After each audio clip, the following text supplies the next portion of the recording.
working with these leagues and stuff is very interesting. Obviously, you really know the NBA really well, but other leagues are coming in and learning about your services. How Mhm. is the nature? How's the health of global sports now? COVID's done. Are these? I mean, we have the World Cup happening in Qatar, but how is the movement of global migration of sports and stuff? How active is it right now? Very active. We're talking a day after the NFL had their first regular season game in Germany. More than 60,000 fans. They said they had over 100,000 demands for tickets. So just incredible interest in American sports. Whether you have the NBA that just played a couple of games in Japan and a couple of games in UAE. They're also going to Mexico and to France in this season for regular season games. Baseball is doing, they've been doing games in Europe. They're Yeah, looking at doing more games in Asia in the future. And so all the American sports really are seeking to grow their global footprint. And just to round that out, you've got NHL, which already, roughly 28 to 30% of NHL players are American. The rest are either Canadian or other nationalities.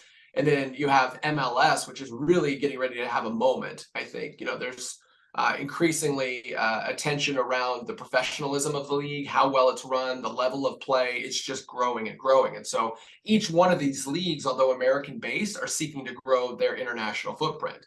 And you look at the NBA, as I mentioned, some of the top players in the league are internationally born, whether it's Antetokounmpo from Greece via Nigeria, Joel Embiid from Cameroon, Luka Doncic from Slovenia, or Jokic from Serbia. I mean, they're really coming from all corners of the world, and that's only seeking to increase.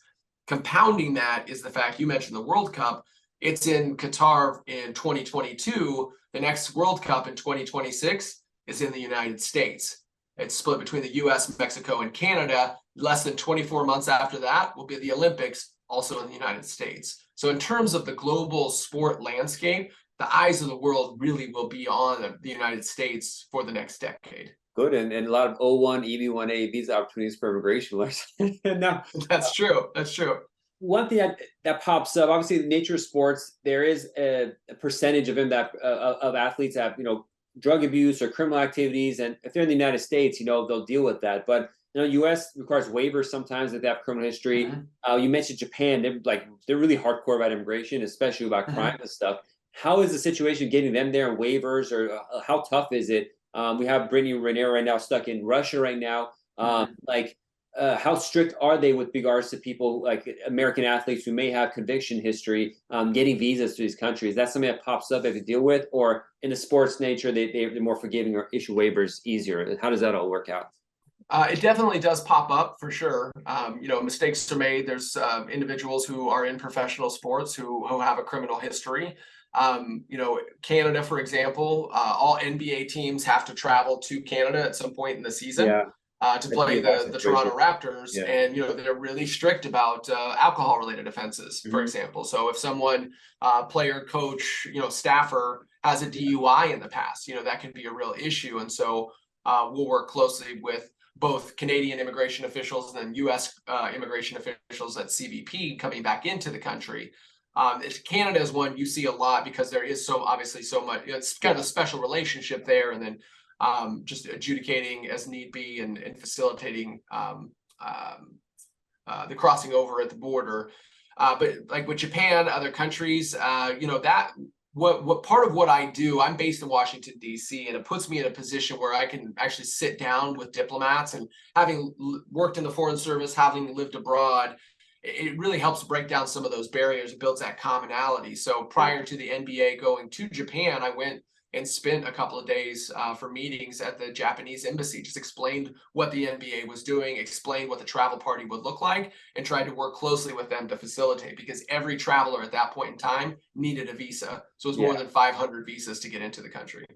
And the Canadian issue, for example, with guard DUIs has been always a serious issue because I can't count the number of times people are trying to go to Canada and then at the last second they didn't realize they're so strict about DUIs. They kind of streamlined the waiver process for the last year or two, but I know so many people are like, I was trying to go to Canada, they let me go. What should I do? I'm like, well, that they're hardcore about having a DUI Yeah. over they let you in. And then, especially when you come, it's not just the players, their staff and stuff.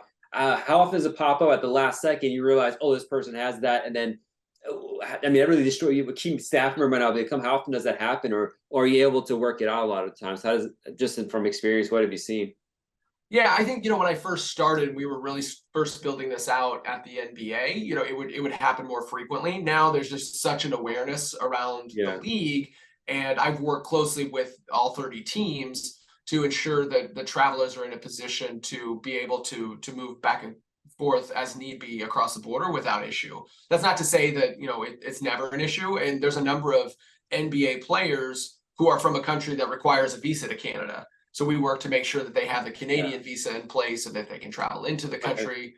A country like Turkey requires a visa into Canada, so we have to make sure that they have that in order prior to the season. All the fans And watching sports, they don't realize the last thing they'll think about is like, oh, getting this person a visa. Think about trainers and food and all this stuff, but they don't even think about this aspect of it. And for the immigration lawyers, like there's a ton of people on O1 stuff like that that you're dealing with. Do they have their own lawyers? Does the league provide lawyers? Or do they have agents? Or how could the immigration lawyers get in on this incoming ability clients? Tell what kind of representation do they generally get or request?